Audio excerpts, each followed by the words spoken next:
Hey guys, welcome to another video. We looked at the LGA 2011 platform in quite a few videos and I got a few comments about checking it out for Windows XP retro gaming. So we will talk about all the parts to put together a really fast Windows XP retro gaming PC. We've got benchmarks, there will be a lot of games that we will check out, and at the end of the video, what about the value? Is it worth using this platform for Windows XP retro gaming? So let's talk about the main components: motherboard, CPU, and some RAM. So I got these parts from AliExpress. The main board is brand new and they building these main boards in order to sell old Xeon workstation CPUs as well as DDR3 registered ECC server memory. So this is the Plex HD X79 Turbo version 1.03. You're looking at around $70 to $80 for such a main board. And we had a look at this in great detail in a past video, and I will put a link on the cards.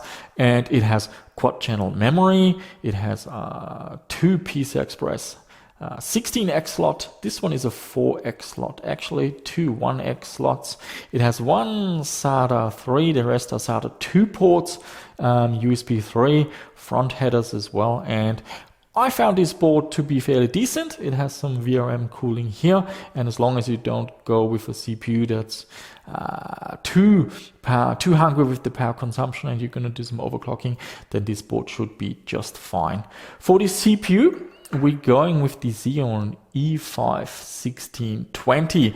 So this mainboard can use 2011 V1 and V2 CPUs from the Sandy Bridge and the Ivy Bridge generation. This one is a Sandy Bridge CPU with 4 cores and 8 threads and runs at 3.6 gigahertz, which is perfect for what we're doing. Now, because we're using Windows XP, 4 cores and hyperthreading are not needed. I went into the BIOS, disabled hyperthreading, switched off 2 cores. So this is now a dual core processor running at 3.6 gigahertz. We have 16 gigabytes of RAM. This is a little bit too much for Windows XP, and we are using Windows XP, the 32-bit edition. There's a 64-bit edition, but for gaming, this is not necessary. 32-bit games can only address 2 gigabytes of RAM. And what happened? The system basically reports just 3 gigabytes being available. The reason I wanted to use 4 sticks of RAM is because this uses quad channel memory. We're getting an insane memory bandwidth, and also the RAM runs at DDR3 1600 megahertz.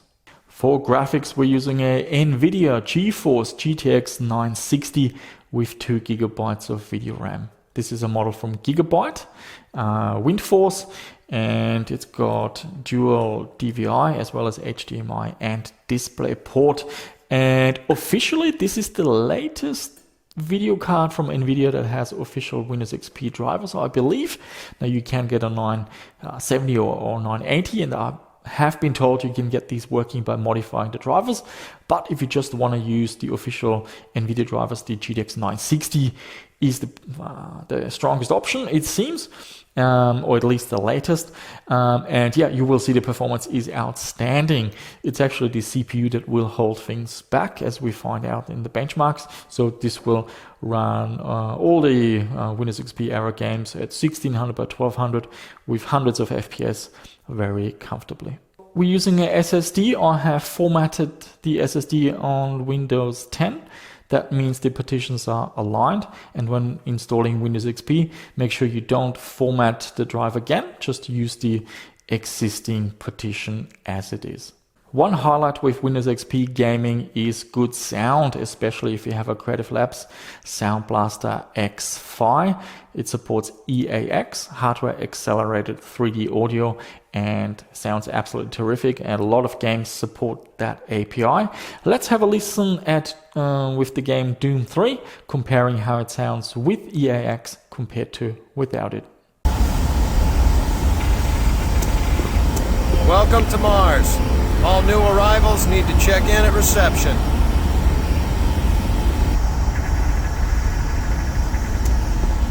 Welcome to Mars. All new arrivals need to check in at reception. For cooling, I'm using this LGA 2011 cooler that I bought from AliExpress. It screws directly onto the frame on the main board. And also a while ago, I made a commitment to switch to these thermal pads instead of thermal paste.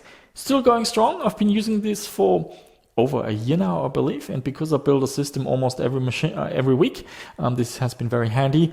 Doesn't make a mess. I don't have to clean up after it, and the cooling performance has been, really good. Installing Windows XP is fairly straightforward. Like always, I use the Easy to Boot project, which creates a USB flash drive, and then you copy the XP ISO into the XP folder. And it makes installing Windows XP off a USB flash drive really easy. I covered this in a video, and I will also put that into a card. And so Windows XP installed fairly straightforward. On this mainboard, F11 brings up the boot menu, so to make sure you're booting from the USB flash drive. With the drivers, I'm also using the Snappy Driver Installer Origin. This will identify all the devices and install all the drivers you need. The only drivers I don't install through this utility for the video card and for the sound card. I downloaded the latest NVIDIA drivers instead. And for the sound, we're using the Daniel K X-Fi support drivers version 5.0.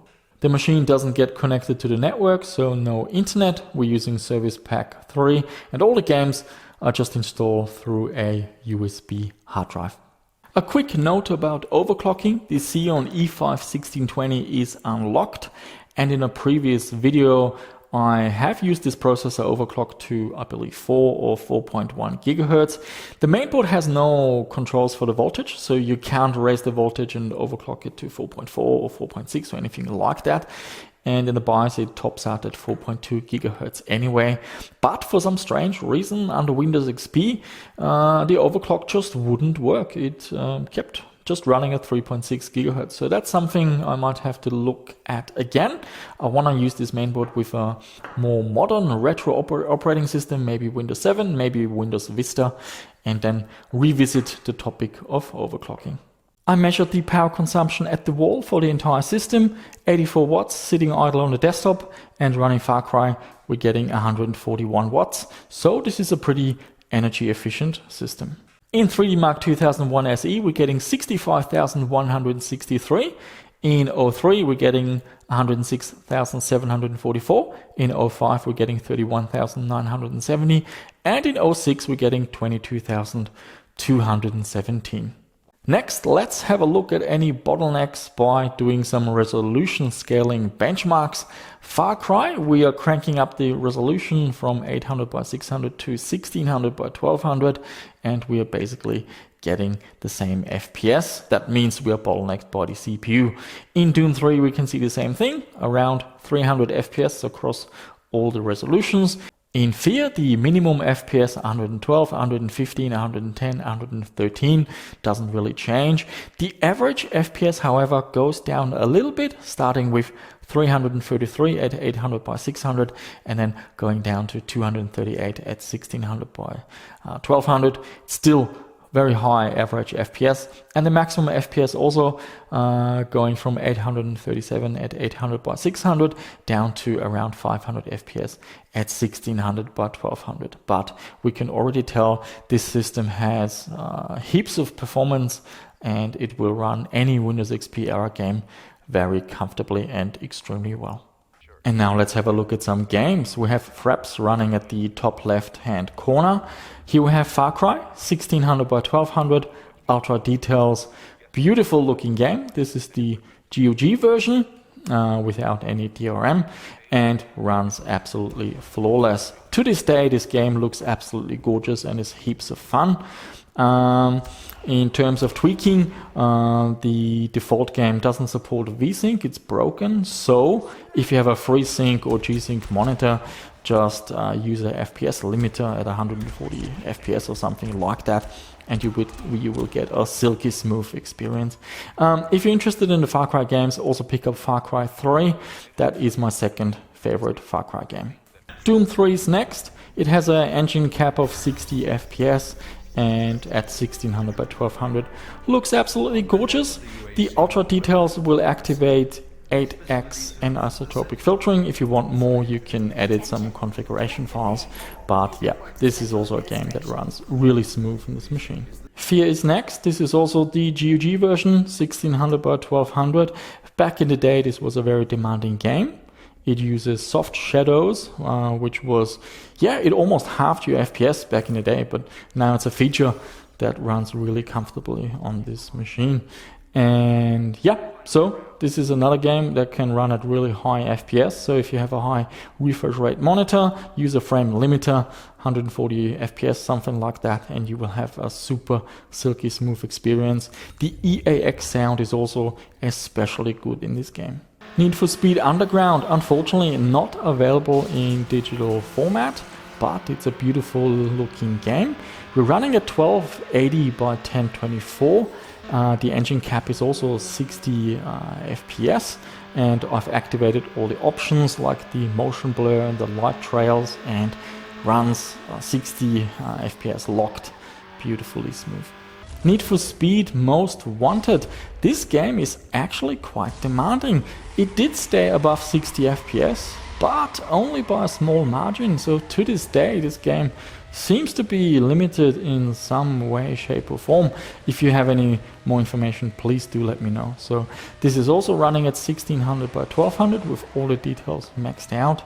And yeah, it does look nice, but I prefer the look of Need for Speed Underground, to be honest. It looks more colorful. The Most Wanted game looks a lot more muted, dark and gray. And also, I don't know, it doesn't seem to play as smooth as well. This is Supreme Commander. I also picked that up from GOG, running at 1600 by 1200 with all the details maxed out. And there's a FPS cap in the game engine, but it runs silky smooth. The scrolling is a little bit too fast. I think there's a setting to adjust that, but yeah, runs perfectly fine. World in Conflict, also running at 1600 by 1200 with all the details maxed out. And I sound like a broken record, but that's another game that runs silky smooth on this machine. I haven't played too much of that game. I did grab it from GOG, so again, no DRM, and runs wonderful on this machine. This is Tomb Raider Legend at 1600 by 1200 with the next generation content enabled. Looks wonderful, plays well, and yeah, nothing else to say. Another game that runs really well on this machine. So guys, this is a great retro gaming PC, but does it run Crysis? Here we have the GOG version of the game, 1600 by 1200 with the high details preset, and yeah, it does run Crysis. Even in the more demanding areas, it still holds decent FPS. So yeah, it does run Crysis. There you go. So guys, let's summarize this video. Excellent performance. All the Windows XP era retro games will run perfectly well on this machine. If you have a high refresh rate monitor, you will also enjoy the experience. Use a FPS limiter and you will have tear-free and very low input latency as well, with consistent frame times and all that good stuff. Who is this for? If you have these parts already, then don't throw them away. Hang on to them. You can do some excellent Windows XP gaming on such a machine. Should you be rushing out and buying these parts just to build a Windows XP gaming PC? I'm not sure. The thing with Windows XP is it covers a huge range of hardware.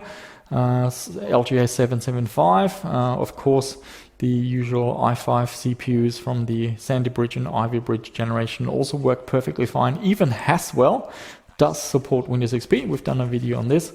Yeah, but this is another option. You might find an old HP workstation or Dell workstation with LGA 2011 on the used market. Yeah, you can build a really decent retro gaming PC.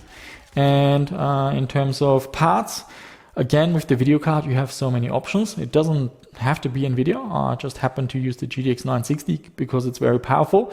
You can use a 750. Also popular choices are cards like a 550 or 560 or 460. There's a huge range of video cards you can use. From the Radeon, I've been using in the past HD 7770, for example. That's a really good fit, which will also run all these games very nicely. With the Radeon, you do get a few benefits. For example, the drivers are better for Windows XP, supporting the HDMI color space option and the GPU scaling. That doesn't work on the NVIDIA cards. For some reason, NVIDIA decided to remove features with the newer legacy drivers, which I don't quite understand why. In terms of the CPU, the 1620 doesn't cost too much. It is unlocked, but for some reason this time unlocking didn't work for me. I'm not quite sure why. If it has to do something with the operating system, could be. Not quite sure. But at 3.6 gigahertz, this Sandy Bridge CPU is fast enough. There's no need for 4 cores and hyper-threading, so I disabled that in the BIOS. And the power consumption was also fairly good. With the RAM, it doesn't have to be quad channel. You can use just 2 memory sticks. You will still get decent performance, but I wanted to get the maximum out of the machine. If you have more than 4 gig of RAM, don't worry about it. The machine will just use 3, like in our case, and the rest will just be wasted, so to speak, but not cause any issues. Use a SSD for fast loading times. And finally, you do want to use a Creative Labs X.E.A.R sound card for Windows XP retro gaming. I'm aware of some software projects that can enable EAX for non-creative cards, but how close does that sound? I'm not sure. To me, a Sound Blaster was always part of a gaming PC, and these cards are still relatively easy to find on the used market. And there you have it, guys. Windows XP retro gaming on LGA 2011. It works. It has decent performance and definitely something I can recommend. Feedback, leave it down below. I always love reading your comments. Let me know what else you want to see on the channel. Give it a like, subscribe to the channel if you haven't done so already. Check out the links below in the description. I will put some links into the Easy to Boot and the Snappy Driver projects, and also a few affiliate links if you want to buy some of these parts from AliExpress. And that's it. Thank you for watching. I shall see you soon with another one.